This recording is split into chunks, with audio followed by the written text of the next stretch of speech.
ओम नमः शिवाय। श्री सद्गुरु सिद्धारूढ़ स्वामी महाराज की जय। श्री सद्गुरु गुरुनाथारूढ़ स्वामी महाराज की जय। ಕಳೆದ ಸಂಚಿಕೆಯಲ್ಲಿ ಗಜದಂಡಿ ಶಿವಗಳಿಂದ ಸಿದ್ಧ ಬಾಲಕನು ಸಿದ್ಧಾರೂಢ ಎಂಬ ನಾಮಾಂಕಿತವನ್ನು ಪಡೆದು ಗುರುಗಳ ಆಶೀರ್ವಾದದಿಂದ ದೇಶ ಸಂಚಾರಕ್ಕೆ ಹೊರಟನು ಎಂಬುದಾಗಿ ನಿರೂಪಣೆಯನ್ನು ಕೊಟ್ಟಿದ್ದೆವು. ಈಗ ಗಜದಂಡ ಶಿವಗಳ ಆಶ್ರಮ ಈಗ ಹೇಗಿದೆ, ಯಾವ ಜಿಲ್ಲೆಯಲ್ಲಿದೆ, ಅದಕ್ಕೆ ಏನು ಕರೀತಾರೆ ಅನ್ನೋದನ್ನು ಸ್ವಲ್ಪ ಅವಲೋಕನ ಮಾಡೋಣ. ಯಾಕೆ ಸಿದ್ಧಾರೂಢಲ್ಲಿ ಹೋಗಿದ್ದೀಗ 150 ವರ್ಷದ ಹಿಂದೆ. ಆ ಹಳ್ಳಿ ಆಗಲಿ ಆ ಮಠ ಆಗಲಿ ಆ ಹಳೆ ಸ್ಥಿತಿ ಈಗಲೂ ಇಲ್ಲ. ಈಗ ನಾವು ಸುಮಾರಾಗಿ ಈಗ ಒಂದು 15 ವರ್ಷದ ಹಿಂದೆ ಅಂದ್ರೆ ಶಾಳಕಾಪುರ ಮೂರ್ತಿ ಪ್ರತಿಷ್ಠಾಪನಾ ಸಮಯಕ್ಕೆ ಹೋದಾಗ, ಅಂದ್ರೆ ಈಗ ಸಾಧಾರಣ 10 ವರ್ಷದ ಹಿಂದನ ಅಲ್ಲಿ ಹೋದಾಗಲೂ ಕೂಡ ಆಗಿನ ಹಳೆಯ ಮಠದ ಒಂದು ಕಟ್ಟಡ ಅವಶೇಷ ಇತ್ತು. ಅದನ್ನು ನಾನು ತಮಗೆ ಸ್ವಲ್ಪ ಪರಿಚಯ ಮಾಡ್ತೇನೆ. ಯಾಕಂದ್ರೆ ಪ್ರವಾಸಕ್ಕೆ ಹೋಗ್ಬೇಕಾದ್ರೂ ಕೂಡ ಅಲ್ಲೇ ಸಮೀಪಕ್ಕೆ ಹೋದ್ರೂ ಕೂಡ ಇಲ್ಲ ಗುರುಗಳ ಮಠ ಐತಪ್ಪ ಅಂದಮೇಲೆ ದರ್ಶನ ತಗೋಬೇಕು ಅನ್ನೋದು ಎಲ್ಲರಿಗೂ ಲವಲವಿಕೆ ಇರ್ತದೆ. ಈಗ ಲಿಂಗಸೂರು ಅಂತ ನಾವು ಕೇಳಿವಿ, ಲಿಂಗಸೂರು, ಛಾವಣಿ. ಈ ಸದ್ಯ ಆ ಊರಿಗೆ ಹೋಗ್ಬೇಕಪ್ಪ ಅಂತಂದ್ರೆ ಇಲ್ಲಿ ನಾವು ಹುಬ್ಬಳ್ಳಿಯಿಂದಾಗಿ ಲಿಂಗಸೂರಿಗೆ ನಾವು ಬಸ್ಸಿನ ಹೋಗ್ಬೋದು. ಕಲಬುರ್ಗಿ ಮಾರ್ಗವಾಗಿನೂ ಕೂಡ ಹೋಗ್ಲಿಕ್ಕೂ ಬರ್ತದೆ. ಆದ್ರೆ ಇಲ್ಲಿ ಏನು ಬರ್ತೈತಿ, ಲಿಂಗಸೂರು ಹತ್ತಿರ ಅಮರಗುಂಡ ಕ್ಷೇತ್ರ ಅಂತ ಹೇಳಿ ನಾವು ಚರಿತ್ರೆಯಲ್ಲಿ ಈ ಕ್ಷೇತ್ರದ ವರ್ಣನೆಯನ್ನು ಮಾಡ್ಯಾರ. ಅಮರಗುಂಡ ಕ್ಷೇತ್ರ ಬೇರೆ ಇಲ್ಲ, ಅಮರೇಶ್ವರ ಅಂತ ಬೇರೆ ಇಲ್ಲ. ಈಗೇನು ನಾವು ಹೇಳ್ತೀವಪ್ಪ ಅಂತಂದ್ರೆ ಈ ಲಿಂಗಸೂರಿಂದ ಹೋಗ್ಬೇಕಾದ್ರೆ ಅಮರಗುಂಡ ಕ್ಷೇತ್ರ ಬೇರೆ ಅಥವಾ ಈ ಅಮರೇಶ್ವರ ಕ್ಷೇತ್ರ ಅಂತ ಹೇಳ್ತೇವೆ. ಅದು ಪ್ರಸಿದ್ಧ ಯಾತ್ರಾ ಸ್ಥಳ. ಎರಡೂ ಗುಡ್ಡದ ಕೆಳಭಾಗದಲ್ಲಿ ಅಮರೇಶ್ವರ ಅದಾನ. ಈ ಅಮರೇಶ್ವರದ ಮುಖ್ಯ ಪ್ರಧಾನ ಅರ್ಚಕರಾಗಿದ್ದರು ಅಂತ ನಾವು ಕಥೆಯಿಂದ ತಿಳಿದು ಬರ್ತದೆ. ಅಂದರೆ ಇವರ ಉಸ್ತುವಾರಿಕೆಯಲ್ಲಿ ಆ ದೇವಸ್ಥಾನದ ವ್ಯವಸ್ಥೆ ನಡೆದಿತ್ತು. ಎಂತಹ ವ್ಯವಸ್ಥೆ? ಪೂಜಾ ಕೈಂಕರ್ಯದ ವ್ಯವಸ್ಥೆ. ಇನ್ನು ಈಗ ನಾವು ಭೂಮಾಪುರ ಅಂತ ಈಗ ಕರಿತೇವೆ. ಭೂಪುರ ಅಂತಲೂ ಕರೀತಾರೆ, ಭೂಮಾಪುರ ಅಂತ ಕರೀತಾರೆ. ಇದು ಎಲ್ಲೈತಪ್ಪ ಅಂತಂದ್ರೆ ಈ ಕ್ಷೇತ್ರಕ್ಕೆ ಹೋಗುವ ಪೂರ್ವದಲ್ಲಿಯೇ, ಕ್ಷೇತ್ರದಿಂದ ಸುಮಾರು ಒಂದು 5 ಕಿಲೋಮೀಟರ್ ಮೊದಲನೇ ಭಾಗದಲ್ಲಿ ದಾರಿಯಲ್ಲಿಯೇ ಈ ಯಾವುದು ಭೂಪುರ ಅನ್ನೋದು ಇರುತ್ತದೆ. ಆ ಭೂಪುರ ದೊಡ್ಡ ಊರೆಲ್ಲ ಏನಲ್ಲ, ಅಲ್ಲಿ ಇರೋದು ಪಂಚಾಚಾರ್ಯರಿಗೆ ಸಂಬಂಧಿಸಿದಂತಹ, ಅಂದರೆ ಅದರ ಶಾಖಾಪೀಠವಾದಂತಹ ಇದು ಮಠ. ಇದಕ್ಕೆ ಕಟ್ಟಿ ಮಠ ಅಂಥೇಳಿ ನಮ್ಮ ಪುರಾಣದಲ್ಲಿಯೂ ಕೂಡ ಹೇಳಲ್ಪಟ್ಟಿದ್ದಾರೆ. ಈಗ ನಾವು ಈ ಚಿತ್ರವನ್ನು ನೋಡಬಹುದು. ಇದು ಮಠದ ಮೇಲ್ ಭಾಗ. ಇದ್ರಾಗ ಬರುತ್ತೆ ಗಜದಂಡ ಗುರುವರ್ಯರು ಅಂಥೇಳಿ. ಮೇಲೆ ಪಂಚಾಚಾರ್ಯ ಪ್ರಸೀದಂತು ಅಂತ ಬರ್ತಾರೆ. ಈಗ ಪಂಚಾಚಾರ್ಯ ಪ್ರಸೀದಂತು ಅಂತಂದ್ರೆ ರೇಣುಕ ಪೀಠ ಅಂತ ನಾವು ಹೇಳ್ತೇವೆ. ಅದನ್ನ ನಾವು ಪಂಚಾಚಾರ್ಯ ಹೇಳ್ತೇವಲ್ಲ, ಅಂದ್ರೆ ಜಂಗಮರ ಮಠ ಅಂತ ಅರ್ಥ. ಇದು ಇಷ್ಟೇ ಸೂಕ್ಷ್ಮ ಹೇಳ್ಬೇಕಪ್ಪ ಅಂತ. ಈ ಮಠ ಅವಾಗ ಇನ್ನು ಅಗದಿ ದೊಡ್ಡದಿತ್ತೇನ್ರಿ? ಹಂಗೆ ಏನಿಲ್ಲ, ಸಣ್ಣ ಊರುಪ ಅಂತ ಅಲ್ಲಿ ಸಣ್ಣ ಪ್ರಮಾಣದಲ್ಲಿ ಇತ್ತದು. ಈ ಮಠದ ಬಾಗಿಲದಲ್ಲಿಯೇ, ಈಗ ನನಗೇನು ಅವತ್ತು ದೈವಶಾತಿ ಮಠದ ಅರ್ಧ ಭಾಗ ಫೋಟೋ ತೆಗಿದ್ದೇನಾ, ಇದರ ಬಾಗಿಲದಲ್ಲಿಯೇ ಒಂದು ರೂಮ್ ಇತ್ತು. ನಾವು ಕೂಲಿ ಅಂತ ಹೇಳ್ತೇವಲ್ಲ ಸಣ್ಣದು, ಅದ್ರ ಮುಂದೆನೆ ಒಂದು ಕಟ್ಟಿ. ಆ ಕಟ್ಟಿ ಮೇಲೆ ಹತ್ತಿ ಕೂಲಿ ಒಳಗೆ ಹೋಗ್ಬೇಕು. ಆ ಕಟ್ಟಿ ಮೇಲೆನೆ ಸಿದ್ಧಾರೂಢರು ಕೂಡುತ್ತಿದ್ರು. ಪ್ರವಚನ ಕೇಳೋದಾಗ್ಲಿ ನಾವು ವಾಸ್ತವ್ಯ. ಇವ್ರದು ಮಠದ ಒಳಗೆ ವಾಸ್ತವ್ಯ ಇದ್ದುದಿಲ್ಲ, ಮಠದ ಬಾಗಿಲದಲ್ಲಿಯೇ ಸಿದ್ಧಾರೂಢರ ವಾಸ್ತವ್ಯ ಇತ್ತು. ಇನ್ನು ಮಠ ದೊಡ್ಡದಿತ್ತೇನ್ರಿ, ಆಮೇಲೆ ಮಠ ಹೆಂಗಿತ್ತರಿ ಅಂತಂದ್ರೆ ಇದ್ರ ಭಾಗದಾಗಲ್ಲೇ ನಾವು ನೋಡ್ಬೋದು. ಮಠದ ಚಿತ್ರಣ ಒಳಭಾಗದಲ್ಲಿ. ಇದು ನೀವು ಹೋದಾಗ? ನಾವು ಹೋದಾಗ ತೆಗೆದದ್ದು 10 ವರ್ಷದಿಂದನೇ. ಅದು 3 ಕಮಾನ್ ಇದ್ದಂಗೆ ಐತಲ್ಲ, ಕಟ್ಟಿ ಮೇಲೇನೆ ಒಂದು ಛಾವಣಿ ಇದ್ದಂಗ ಗುರುಗಳು ಕೂಡ್ರಕ್ಕೆ. ಅದ್ರ ಪಕ್ಕದಲ್ಲಿ ಒಂದು ಗುರುಗಳಿಗೆ ಒಂದು ಕೋಲಿ ಅಂತ ಹೇಳ್ತೇವಲ್ಲ, ಸಣ್ಣ ಪ್ರಮಾಣದ ಕೋಲಿ ಅದು. ಅಲ್ಲೇ ಗುರುಗಳು ಇರ್ತಿದ್ರು ಅಂತ ಹೇಳಿ. ಇನ್ನು ನಾವು ಹೇಳ್ತೇವೆ ಇಲ್ರಿ ಅವ್ರು ಮತ್ತೆ ಮಠಸ್ಥರು ಅಂತೀರಿ, ಮತ್ತೆ ಅಲ್ಲಿ ಇದಾಗಬೇಕಾದ್ರೆ ಒಳಗಿನ ಭಾಗ ಹೆಂಗಿತ್ತು. ಈಗೇನು ನಾವು ನಿಂತೀವಲ್ಲ ಕಟ್ಟಿ, ಈ ಕಟ್ಟಿ ಒಳಗೆ ಒಂದು ಸ್ವಲ್ಪ ನಾನು ತಿಳೋ ಮಟ್ಟಿಗೆ 15-20 ಚೌಕಾರ ಆದಂತಹ ಒಂದು ಹುಸಿ ಅಂತ ನಾವು ಹೇಳಿದ್ದೇವೆ ಅದಕ್ಕೆ. ಅದರ ಆವರಣ, ಆ ಆವರಣ ಸೈಡಿಗೆ ಏನ್ ಮಾಡ್ಯಾರ, ಆ ಇದ್ರ ಬಳಿ ಅದ ನೋಡ್ರಿ, ಕಬ್ಬಣದ ಬಳಿ ಅದ. ಕಬ್ಬಣದ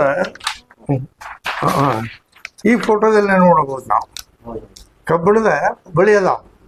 ಹಂಗಾರೆ ಅವೇನ್ರಿ, ಕುದುರೆ ಕಟ್ಲಿಕ್ಕೆ, ಮತ್ತು ಹೊರ ಕಟ್ಟಕ್ ಬರಂಗಿಲ್ಲ, ಏನಿಲ್ಲ, ಮತ್ ಬೇರೆ ಏನು ಇದ್ದಿಲ್ಲ ಅವಾಗ. ಈಗಾದ್ರೂ ಕೂಡ ನಾವು ರೈತಾಪಿ ಮನ್ಯಾಗ ಏನ್ ಮಾಡ್ತೇವೆ, ಈ ಕಡೆ ನಾವು ಇರ್ತೇವೆ, ಒಳಗ ಒಂದು ದಣದ ಹಕ್ಕಿ ಅಂತ ಮಾಡ್ತೇವೆ, ಅಲ್ಲೇ ಪೂರ್ತಾವ್ ಇರ್ತಾವ. ಹಂಗ ಈ ಮಠದಾಗ ಆದ್ರೂ ಕೂಡ ಏನ್ ಮಾಡಿದ್ರು, ಒಂದು ಭಾಗದೊಳಗೆ ಕುದುರೆ ಕಟ್ಟೋದು, ಇನ್ನು ಒಂದು ಭಾಗದೊಳಗೆ ಆಕಳ ಇದನ್ನ ಕಟ್ಟುವಂತಹದ್ದು ಗುರುತಿದ್ವು. ಅದು ನಾವು ಚರಿತ್ರೆ ಓದಿದ್ವಲ್ಲ, ಹಂಗಾರೆ ಇದು ಒಂದು ಸಂಗ್ರಹ ನಮಗೂ ಆಗಲಿ ಅಂತೇಳಿ ಅವಾಗ ಕೊಟ್ಟು ತೆಗ್ದಿದ್ವಿ. ಅದು ಈಗ ಉಪಯೋಗಕ್ಕೆ ಬಂತು. ಈಗ ಏನಾಗೈತೆ ಅಂತಂದ್ರೆ ಆ ಮಠವನ್ನು ಅಭಿವೃದ್ಧಿ ಮಾಡಿದ್ದಾರೆ, ಅದನ್ನೆಲ್ಲ ಹಳೆಯದೇನಿತ್ತಲ್ಲ ತೆಗೆದು ಹೊಸದಾಗಿ ನಿರ್ಮಾಣ ಮಾಡಿದ್ದಾರೆ. ಇನ್ನು ಸ್ವಾಮಿಗಳ ಸಮಾಧಿ, ಗಜದಂಡ ಶಿವಗಳ ಸಮಾಧಿ ಬೇಕಲ್ಲ, ಎಲ್ಲಿ ಮಾಡ್ಯಾರ, ಹೆಂಗ್ ಮಾಡ್ಯಾರ ಅಂತಂದ್ರ ಆ ಮಠದ ಸ್ವಲ್ಪ ಮುಂದೆ ಭಾಗದಲ್ಲಿ ಒಂದು ಸಮಾಧಿಯಾಗಿ ಒಂದು ಸ್ಥಳ ಅದ. ಆ ಸ್ಥಳದೊಳಗ ಈ ಸಮಾಧಿ ಅದ. ಅಲ್ಲಿ ಒಂದು 7-8 ಸಮಾಧಿ ಅದಾವ. ಇದು ಒಂದು ದೊಡ್ಡ ಸಮಾಧಿ, ಗಜದಂಡ ಶಿವಗಳ ಸಮಾಧಿ. ಇಲ್ಲಿ ನಾವು ಸಿದ್ಧಾರ್ಥ ಮಠದಾಗ ಸೇವಾ ಮಾಡಿದವ್ರನ್ನ, ಕೆಲವು ಹಿರಿಯ ಸಾಧುಗಳನ್ನ ಸಮಾಧಿ ಮಾಡ್ಯಾರ ಮಠದ ತೋಟದೊಳಗೆ ಅಂತ ಹೇಳಿ. ಅದಕ್ಕೆ ನಾವು ಕಬೀರದಾಸರ ಸಮಾಧಿ ಅಂತ ಕರಿತೇವೆ. ಅಂದ್ರೆ ಕಬೀರದಾಸರ ಪ್ರಮುಖರಿದ್ರಲ್ಲ, ಅವ್ರದ್ದು ಸಮಾಧಿ ದೊಡ್ಡದಾಗಿ ಕಟ್ಟಾರ. ಈಗಾದ್ರೂ ನಾವು ನೋಡ್ಬೋದು. ಅದೇ ರೀತಿ ಗಜದಂಡ ಆಶ್ರಮದೊಳಗ ಅವ್ರ ಮಠದ ಪರಂಪರೆಯಲ್ಲಿರುವಂತಹ ಸ್ವಾಮಿಗಳು ಒಂದು 7-8 ಸಮಾಧಿ ಇದ್ವು ಅಲ್ಲೇ. ಅದರೊಳಗೆ ಇದು ಒಂದು ದೊಡ್ಡ ಸಮಾಧಿ. ದೈವ ವಿಷಾತ್ ಈ ಸಮಾಧಿಗೆ ಏನು ಹೆಸರು ಬರೋದಿಲ್ಲ, ಏನೋ ಒಂದು ಮಣ್ಣಿಂದು ಕಲ್ಲಿಂದು ಚೌಕಾರ ಕಟ್ಟಿದಾರ, ಸುಣ್ಣ ಹಚ್ಚುವಂತ ಬಂದ್ಬಿಟ್ಟಾರ. ಕಟ್ಟಿ ಟೈಪ್ ಕಟ್ಟ್ಯಾರ, ಸುಣ್ಣ ಹಚ್ಚಾರ, ನಡೆಯುವ ಒಂದು ದೀಪದ ಗೂಡು ಮಾಡ್ಯಾರ. ಈಗಾದ್ರೂ ಐತದ, ಇಲ್ಲಿ ಈ ಸದ್ಯನ 10 ವರ್ಷದ ಹಿಂದೆ ತೆಗೆದದ್ದು. ಇದನ್ನ ಬಹುಶಃ ಇದನ್ನ ಮಾಡಿರ್ಲಿಕ್ಕಿಲ್ಲ. ಆದ್ರೆ ಊರವ್ರಾಗ್ಲಿ ಅಲ್ಲಿ ಅಕ್ಕಪಕ್ಕದವರು ಸಾಯಂಕಾಲ ಏನ್ ಮಾಡ್ತಾರ, ಒಂದು ಆರತಿ ಮಾಡಿ ದೀಪ ಹಚ್ಚೋದನ್ನ ನಾ ಸ್ವತಃ ನೋಡಿನ. ಸಾಯಂಕಾಲ ಆರತಿ ಮಾಡಿ ದೀಪ ಹಚ್ತಾರ. ಇದರ ಸಮಾಧಿಯನ್ನ ಏನ್ರಿ ಗುರ್ತು ಅಂತ ನೀವು ಕೇಳ್ಬೋದು. ಅಂತ ಖರೆ. ಮತ್ ನೀವೇನು ದೊಡ್ಡ ನಾವು ಅಲ್ಲಿ ಹೋಗಿ ನೋಡಿದ್ವಿ ಅಂತ ಹೇಳ್ತೀರಿ, ನಿಮ್ಗೇನು ಪ್ರಮಾಣ ಬೇಕಲ್ಲ. ಈಗ ನನಗೇನಾಗಿತ್ತು, ಇದ ಸಮಾಧಿ ಅನ್ಲಿಕ್ಕೆ ನಮ್ಮಲ್ಲಿ ದೊಡ್ಡ ಶುಪುತ್ರ ಸ್ವಾಮಿಗಳು ಅಂತ ಇದ್ರು. ಅವ್ರಿಗೆ ದೇಹ ಬಿಟ್ಟನ 47 ವರ್ಷ ಆಯ್ತು. ಅವ್ರಿಗೆ ಏನ್ ಮಾಡಿದ್ರಪ್ಪ ಅಂದ್ರೆ, ಜಡಿಮಠದ ಶಿವಾನಂದ ಸ್ವಾಮಿಗಳು ಅಂತ ಹೇಳಿ, ಶಂಕರಾನಂದ ಸ್ವಾಮಿಗಳ ತರುವಾಯ ಅವರು ಮಠದಾಗಿದ್ರು. ನಾವು ಅವಾಗ ಅಲ್ಲಿ ವಿದ್ಯಾಭ್ಯಾಸಕ್ಕಿದ್ದಾಗ ಅವರು ಇದ್ರು.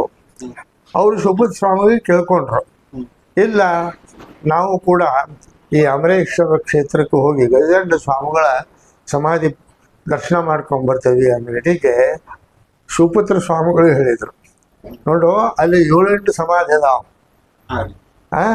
ಆ ಸಮಾಧಿ ಗುರ್ತ ಹೇಳಕ್ ನಿಮಗೆ ಆಗಂಗಿಲ್ಲ, ಏನು ಹೆಸರನ್ನು ಬರೋದಿಲ್ಲ. ಆದ್ರೆ ಆ ಸಮಾಧಿಯಿಂದ ಒಂದ್ ದೊಡ್ಡ ಬೇವಿನ ಗಿಡ ಅದ. ಆ ಬೇವಿನ ಗಿಡದ ತೆಳಗ ಹರಿ ಏನ್ ಮುಂದ್ ಬರ್ತೈತಲ್ಲ ಟೊಂಗಿ, ಆ ಟೊಂಗಿ ಮೇಲೆ ಗಂಟಿ ಕಟ್ಟ್ಯಾರ. ಒಂದ್ 5-6 ಗಂಟೆ ನಾವು ನೋಡಿದವ, 5-6 ಗಂಟೆ ಕಟ್ಟ್ಯಾರ. ಬಂದವ್ರು ಏನ್ ಮಾಡ್ತಾರ, ಆ ಟೊಂಗಿ ಮೇಳಗಿರುವಂತ ಗಂಟಿ ಬಾರಿಸ್ತಾರ. ಅದೇ ಸಮಾಧಿ ಅಂತ ಹೇಳಿ ಅವ್ರು ಹೇಳಿದ್ದನ್ನು ಕೂಡ ನಾನು ಕೇಳ್ಕೊಂಡಿದ್ದೆ. ನಾನು ಅದು ಗಜದಂಡ ಶಿವಗಳ ಸಮಾಧಿ. ಇನ್ನ ಏನ್ ಮಾಡಿದ್ರು ಅಂತಂದ್ರ, ಸಿದ್ಧಾರೂಢರು ಕೂತಿದ್ರಲ್ಲ ಕಲ್ಲು, ಎಲ್ಲೇ ಮಠದ ಬಾಗಿಲ್ದಾಗ ಕೂತು ಶಾಸ್ತ್ರ ಕೇಳಿದ್ರು. ಅವಾಗ ಏನಾಯ್ತು, ನಮ್ಮ ಈ ಶಿವಕುಮಾರ ಸ್ವಾಮಿಗಳು, ಬೀದರ್ ಶಿವಕುಮಾರ ಸ್ವಾಮಿಗಳು ನೋಡೋಣ, ಮತ್ತೆ ಸಿದ್ಧಾರೂಢರು ಇಲ್ಲೇ ವಾಸ ಆಗಿದ್ರಪ್ಪ ಅಂದ್ಮೇಲೆ ಅವ್ರದ್ದು ಏನಾದ್ರು ಕುರುಹು ಇದ್ರ ಹಾ ರೀ.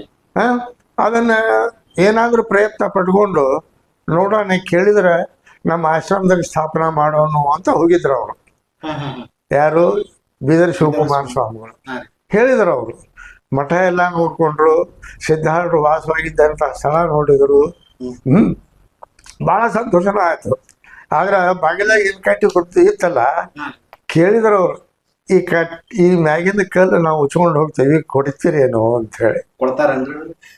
ಅವಾಗ ಆ ಕಟ್ಟಿ ಮೇಲೆ ಅವರು ಇವ್ರು ಏನು ಕೂಡಿರ್ತಿದ್ರಲ್ಲ, ಹಾ. ಆ ಕಟ್ಟಿ ಮೇಲೆ ಕೂಡ್ಬೇಕು, ಮಠದವ್ರು ಯಾರಾದ್ರೂ ಕೂಡ ಅಲ್ಲೇ ಕೂಡಿರ್ಬೇಕು. ಹೌದು. ಅವಾಗ ಸಿದ್ಧಾರ್ಥನ ಮಹತ್ವ ಹೇಳಿ ಇವ್ ಕಟ್ಟಿ ಕುಂತಿದ್ರ ಮೇಲೆ ಆ ಕಟ್ಟಿಗೆ ನಮಸ್ಕಾರ ಮಾಡಿ ಮಂಗಳಾರತಿ ಮಾಡಿ, ನಾವಾದ್ರೂ ಕೂಡ ಗಜದಂಡ ಆಶ್ರಮಕ್ಕೆ ಹೋದಾಗ ಹ್ಮ್. ಆ ಕಟ್ಟಿ ಮೇಲೆ ಸಿದ್ಧಾರ್ಥರು ಒಂದು ಫೋಟೋ ಇಟ್ಟು ಮಾಲಿ ಹೂವು ಎಲ್ಲ ತಗೊಂಡು ಹೋಗಿದ್ವಿ ನಾವು. ಹಾ, ಮಂಗಳಾರತಿ ಮಾಡಿ ಬಂದ್ರಿ. ಹೌದು, ಇಟ್ಟು ಬೇರೆ ಒಯ್ದಿದ್ವಿ. ಅದನ್ನು ಸಹಿತ ಇಟ್ಟು ಮಂಗಳಾರತಿ ಮಾಡಿ ನಮಸ್ಕಾರ ಮಾಡ್ಯಾವ ನಾವು. ಇದು ಕೂಡ ನಮಗೊಂದು ದೊಡ್ಡ ಹೆಮ್ಮೆ. ಅದು ಅವಾಗ ಕೇಳಿದ ರೇಟಿಗೆ ಅಲ್ಲಿ ಜನಕ್ಕೆ ಮತ್ತು ಅಲ್ಲಿರುವಂತಹ ಸ್ವಾಮಿಗಳಿಗೆ ಅಲ್ಲಲ್ಲಿ ಇಂತಹ ಮಹಾತ್ಮನ ಕುಳಿತಂತಹ ಕಟ್ಟಿ ಏನದಲ್ಲ, ಇವತ್ತು ಇದನ್ನೇನು ನಾವು ಯಾವುದೋ ದೃಷ್ಟಿಯಿಂದ ಕೊಡಬಹುದು. ಹೌದ್ರಿ. ಆದ್ರೆ ಒಂದು ದೊಡ್ಡ ಕುರುಹು ಸಂಕೇತ ನಾವು ಕಳ್ಕೊಂಡಂಗೆ ಆಗ್ತೈತಿ ಅಂತ ತಿಳ್ಕೊಂಡು, ಇಲ್ಲ ಅವ್ರ ಸ್ಥಾನ ಐತಪ್ಪ ಅಂದ್ರೆ ನಾವು ಹೊಂದ್ಕೊಳ್ತೇವೆ, ನಾವು ಕೊಡೋದಿಲ್ಲ ಅಂತಂದ್ರು. ಅವಾಗ್ಲಿಂದ ಏನಾಯ್ತಪ್ಪ ಅಂತಂದ್ರೆ ಕಟ್ಟಿ ಮಠದ ಕಟ್ಟೆಯ ಯಾವುದು ಸಿದ್ಧಾರ್ಥರು ಕುಳಿತಂತಹ ಕಟ್ಟೆಯ ಪ್ರಭಾವ ಹೆಚ್ಚಾಗಿ ಒಂಥರ ಬಂತು. ಅವ್ರು ಅವಾಗ ತಿಳ್ಕೊಂಡ್ರಿ ಅದನ್ನ. ಹೌದೌದು. ಅಂದ್ರೆ ಯಾವಾಗ ಒಬ್ಬ ಮಹಾತ್ಮ ಬಂದು ಹೌದ್ರಿ ಹೇಳಿದ್ರ ಇನ್ನೊಬ್ಬನಿಗೂ ಕೂಡ ಅದು ಗೊತ್ತಾಗ್ತೈತೆ. ಅದು ಹೌದ್ರಿ. ಹಿಂಗಿತ್ತ ನೋಡ್ರಿ, ನಮಗ್ ಹಿಂದೆ ಗೊತ್ತಿಲ್ರಿ, ನೀವ್ ಹೇಳ್ದಾಗೆಲ್ಲ ಗೊತ್ತಾಗತ್ತೈತ್ರಿ. ಹಿಂಗ ಅದನ್ನ ತಿಳ್ಕೊಂಡ ಮೇಲೆ ಮತ್ತಿನ್ನೇನು ಉರ್ಜಿತಾವಸ್ಥೆ ಮಾಡ್ಬೇಕಲ್ಲ. ಶಿವಾನಂದ ಭಾರತಿ ಅವರು ಏನ್ ಮಾಡಿದ್ರು, ನಮ್ಮಲ್ಲಿರುವಂತ ನಮ್ಮ ಹುಬ್ಬಳ್ಳಿ ಮಟ್ಟಿ ಶೇಖಣ್ಣವರು ಅಂತ ಅದಾರಲ್ಲ, ಅವರು ಶಿವಾಪ್ರೇಮಿ, ಶಿವಾಪ್ರೇಮಿ. ಅದಕ್ಕೆ ಹೇಳಿದ್ರು ಅವರು, ಯಾರೋ ಶಿವಾನಂದ ಭಾರತಿ ಅವರು, ಇಲ್ಲಪ್ಪ ಏನಾದ್ರೂ ಒಂದು ಸ್ಮಾರಕ ಅಜ್ಜೊಂದು ಉಳಿಸ್ಬೇಕಲ್ಲ. ಈಗ ನಾವೆಲ್ಲ ನೋಡೇವಿ. ಅದನ್ನ ಏನಾದ್ರೂ ಒಂದು ಸ್ಮಾರಕ ನಾವು ಉಳಿಸ್ಬೇಕಲ್ಲ. ಇಲ್ಲಪ್ಪ ಅಂತಂದ್ರೆ ನಮ್ದೇನು ಉಳಿತು? ಅದಕ್ಕೆ ಒಂದು ಸೇವಾ ಒಪ್ಪಿಸಿದ್ರು. ಅದಕ್ಕೆ ಅವ್ರ ಮಠದ ಸಮ್ಮತಿಯನ್ನ ತಗೊಂಡು ಮಠದ ಎದುರು ಬಾಗಿಲುಗಳನ್ನ ಸ್ವಲ್ಪ ದೊಡ್ಡ ಬಯಲು ಬಾಯಿ ಐತೆ, ನಟ್ಟ ನಡುವೆ ಬರಂಗ ಅದು ಒಂದು ಮಂಟಪ ರಚನೆ ಮಾಡಿ ಸಿದ್ಧಾರ್ಥ ಮೂರ್ತಿ ಪ್ರತಿಷ್ಠಾಪನೆ ಮಾಡಬೇಕು ಅಂತ ಹೇಳಿ ಇದನ್ನ ಮಂಟಪ ಕಟ್ಟಿದ್ರು ಅವರು. ಇಲ್ಲೇನು ಏನು ಹೆಣ್ಮಕ್ಳು ಸುತ್ತು ನಿಂತ ನೋಡ್ರಿ, ನಡುವೆ ಆ ಸಿದ್ಧಾರ್ಥ ಕೂತಂತಹ ಕಟ್ಟಿನ ಅಲ್ಲೇ ಒಂದು ಸ್ಥಾಪನೆ ಮಾಡಿದ್ರು ಅವರು.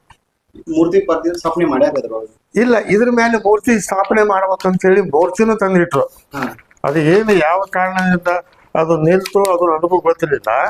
ಆ ಮೂರ್ತಿ ಅಂತ ಐತಪ್ಪ ಅಂತಂದ್ರೆ ಅದೇ ರೂಮ್ನಾಗ ಇಟ್ಟಿದ್ರು. ಇದು ಅವಾಗ ನಾವು ಚಿತ್ರಿಸಿದಂತಹ ಮೂರ್ತಿ ಇದು. ಆ ಕಟ್ಟಿ ಮೇಲೆ ಈ ಸಿದ್ಧಾರ್ಥ ಮೂರ್ತಿಯನ್ನ ಸ್ಥಾಪನೆ ಮಾಡಬೇಕು ಅಂಥೇಳಿ ಇದು ಮಾಡಿದ್ರು. ಇನ್ನು ಊರಂದ ಮೇಲೆ ಅನೇಕ ಭಾವನೆಗಳಿರ್ತವ. ಹೆಚ್ಚಾಗಿ ಏನದಲ್ಲ, ಗುರು ಭಾವನೆಗಿಂತ ಜಾತೀಯ ಭಾವನೆ ಬಹಳ. ಇದನ್ನ ನಾವು ಹೆಚ್ಚಾಗಿ ಎಲ್ಲಿ ಕೇಳ್ತೇವೆ? ಹಳ್ಳಿಗಳಲ್ಲಿ ಕೇಳ್ತೇವೆ. ಜನರ ಭಾವನೆಗೆ ನಾವು ಪಂಚಾಚಾರ್ಯರು ದೊಡ್ಡವರು, ನಾವು ಅವ್ರದ್ದು ಮೂರ್ತಿ ಅಥವಾ ಅವ್ರ ಸ್ಥಿತಿ ಇಲ್ಲಿರ್ಬೇಕು ಅನ್ನುವಂಥ ಕೆಲವು ಭಾವನೆ ಕೆಲವು ಅವರವರಲ್ಲಿನ ಗುಂಪು ಆಗಿತ್ತು. ಆದ್ರೆ ಇದನ್ನು ನಾವು ಬಹಿರಂಗವಾಗಿ ಹೇಳಲಿಕ್ಕೂ ಬರೋದಲ್ಲ. ಹಿಂಗಾಗಿ ಶಿವಾನಂದ ಭಾರತಿ ಅವರು ಏನ್ ಮಾಡಿದ್ರು, ಇದನ್ನ ಎಲ್ಲೇ ವೇದಂಡ ಶಿವಗಳ ಆಶ್ರಮದ ಮುಂದೆ ಹೋಗುವಂತಹ ಒಂದು ಬಾಗಿಲದ ಮುಂದೆನೆ ಒಂದು ಸಣ್ಣ ಸ್ಮಾರಕ, ಅಂದ್ರೆ ಕಟ್ಟಿ ಇತ್ತಲ್ಲ ಕುಂತದ್ದನ್ನ ಅಲ್ಲಿಟ್ಟು ಅದ್ರ ಮೇಲೆ ಸಿದ್ಧಾರ್ಥ ಮೂರ್ತಿ ಪ್ರತಿಷ್ಠಾಪನೆ ಮಾಡ್ಬೇಕಂತೇಳಿ ತಯಾರಿಟ್ಟಿದ್ರು. ಆ ಮೂರ್ತಿನೂ ನಾವು ಅಲ್ಲೇ ಮಠದಾಗ ಇತ್ತದು. ಆ ಮಠದಾಗ ಇದ್ದ ಒಳಗೆ ಅದೇ ರೂಮಿನೊಳಗೆ ಸಿದ್ಧಾರ್ಥ ಇದ್ರಲ್ಲ, ಅದೇ ರೂಮಿನಾಗ ಇತ್ತದ. ಇದನ್ನು ನಾವು ಫೋಟೋ ತಕೊಂಡ್ಬಂದ್ವಿ. ಈಗೇನು ಬೆಳವಣಿಗೆ ಆಗಿತ್ತು ಏನೋ ನಾನು ನೋಡಿಲ್ಲ. ಆದ್ರೆ ಮಾತ್ರ ಕಲ್ಲು ಅಲ್ಲೇ ಅಲ್ಲ, ಸಿದ್ಧಾರ್ಥ ಕೂತಂತಹ ಕಲ್ಲು. ಅದನ್ನು ನಾವು ಈ ಗಜದಂಡ ಆಶ್ರಮದಲ್ಲಿ ಕಾಣಬಹುದು. ಅದಕ್ಕೆ ಭಕ್ತರಲ್ಲಿ ವಿಜ್ಞಾಪನೆ ಏನಪ್ಪಾ ಅಂತಂದ್ರೆ ಯಾರಾದರೂ ಕೂಡ ಅಮರೇಶ್ವರ ಜಾತ್ರೆ ಅಂತೇಳಿ ಪ್ರಸಿದ್ಧ ಜಾತ್ರೆ ನಡೀತೈತಿ ಹೋಳಿ ಹುಣ್ಣಿನೊಳಗ. ಹೌದ್ರಿ, ಅಮರೇಶ್ವರ ಜಾತ್ರೆ ಐತಿ. ಹೋಳಿ ಹುಣ್ಣಿನೊಳಗ ಹೋಳಿ ಹುಣ್ಣಿ ದಿವಸ ಜಾತ್ರೆ ಅದು ಪ್ರಸಿದ್ಧ ಜಾತ್ರೆ ಕ್ಷೇತ್ರ. ಅದ್ರ ಮೊದಲನೇ ಹತ್ತದ ಇದು.